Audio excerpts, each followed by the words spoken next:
సిద్దిపేట జిల్లా గజ్వేల్ మండలం రిమ్మానగూడలో బీజేపీ మద్దతుతో గెలిచిన సర్పంచులను కురుమ రిజర్వేషన్ సమితి సన్మానం చేసింది. సర్పంచులకు హర్యానా మాజీ గవర్నర్ బండారు దత్తాత్రేయ అభినందనలు తెలియజేశారు.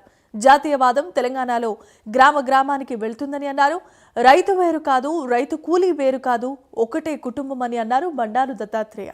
దేశభక్తిని చాటుతూ యువత బీజేపీలోనికి రావటం సంతోషంగా ఉందన్నారు.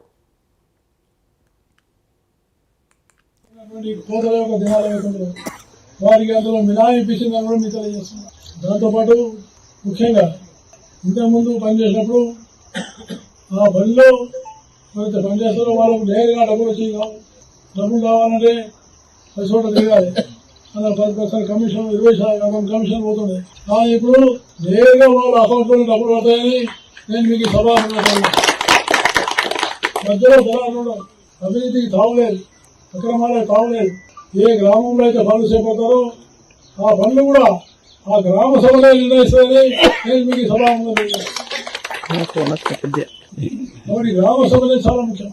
దాంతోపాటు కేవలం ఈ ఉపాధి హామీ పథకం మట్టి ఎత్తివేయడం, మట్టి పోయడమే కాదు, ఇది అసెట్స్ కూడా క్రియేట్ చేస్తుంది, సంపదను కూడా క్రియేట్ చేస్తుంది.